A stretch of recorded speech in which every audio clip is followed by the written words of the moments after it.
Perkenalkan, nama saya Michael Hendrik Andriansen dari 1252, dan pada kesempatan kali ini, saya ingin menjelaskan tentang produk bahan daur ulang saya, yaitu tong sampah dari botol plastik. Produk ini merupakan produk yang berbahan utama plastik yang didaur ulang agar menjadi sesuatu yang memiliki nilai fungsional. Video ini terdiri atas 3 bagian, yaitu proses awal, proses inti, dan juga proses akhir. Pada proses awal ini, saya akan menjelaskan tentang alat dan bahan yang digunakan pada proses produksi dan juga hal-hal apa yang harus dilakukan sebelum melakukan produksi. Pertama, saya akan menjelaskan tentang alat dan bahan yang digunakan pada proses produksi. Bahan yang digunakan pada proses produksi ini adalah botol plastik 600 ml sebanyak 24 botol, perekat seperti lem plastik, selotip hitam atau bening, kawat besi, dan juga karung beras bekas. Sementara alat yang digunakan pada proses produksi ini adalah pemotong kawat, benda berbentuk lingkaran sebagai patokan, dan juga gunting. Sekarang saya akan menjelaskan tentang hal-hal apa yang harus dilakukan sebelum melakukan proses produksi. Yang pertama adalah memastikan alat dan bahan yang digunakan pada proses produksi itu layak digunakan. Dan yang kedua adalah mencari informasi dari berbagai sumber yang terpercaya akan pengerjaan produk secara baik dan benar. Sekarang saya akan menjelaskan tentang proses inti dari pembuatan produk. Pada proses inti ini, saya akan menjelaskan tentang setiap step dalam pembuatan produk. Pertama adalah melepaskan plastik kemasan, kemudian membersihkan botol plastik, dan juga mengeluarkan sisa air yang terdapat dalam botol. Kedua adalah menaruh botol plastik yang telah dicuci di sekitar benda yang berbentuk lingkaran sehingga terlihat seperti ini. Tiga adalah merekatkan botol-botol plastik tersebut dengan lem plastik dan tunggu sampai kering. Setelah lem kering, lingkarilah botol-botol tersebut dengan kawat besi dan ikatlah kawat besi tersebut dengan kencang. Selanjutnya adalah melepaskan botol-botol tersebut dari benda patokan, kemudian lingkarilah botol-botol tersebut dengan selotip baik di sisi luar maupun di sisi dalam untuk menambah kekokohan. Ulangilah proses tersebut sebanyak-banyaknya tergantung pada ketinggian produk yang diinginkan. Setelah itu, tumpukan dan rekatkan botol-botol plastik tersebut menggunakan lem antara satu sama lain sehingga terbentuk seperti tabung. Setelah lem telah mengering, dapat ditambahkan kawat secukupnya di antara tumpukan agar tidak terlepas dengan mudah.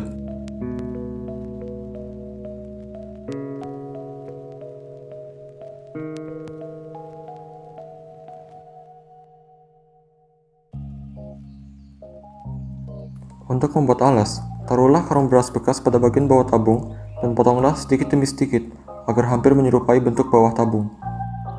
Setelah selesai memotong, rekatkan karung beras bekas yang telah dipotong tersebut pada tabung.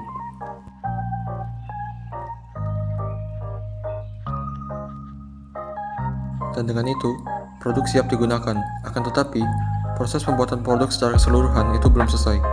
Oleh karena itu, saya akan menjelaskan tentang proses akhir dari pembuatan produk.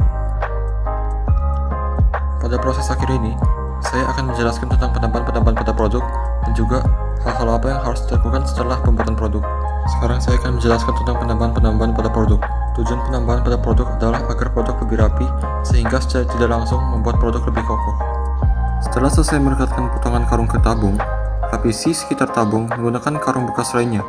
Pada video pembuatan ini, saya menggunakan 2 karung yang dipotong lalu ditempelkan menggunakan selotip hitam dan bening dengan ketat. Pada proses perekatan ini, disarankan bantuan 1 orang untuk menahan tabung tersebut.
Setelah itu adalah menambah dekorasi lain seperti surat tip hitam pada bagian atas dan bawah tabung, dan juga mengecek jika ada bagian yang perlu perbaikan.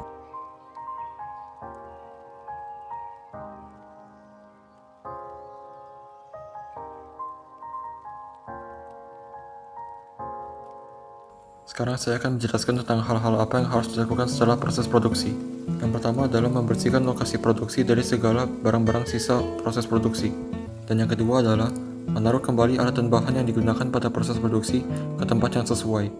Dan dengan itu, proses pembuatan produk telah selesai dan produk siap digunakan.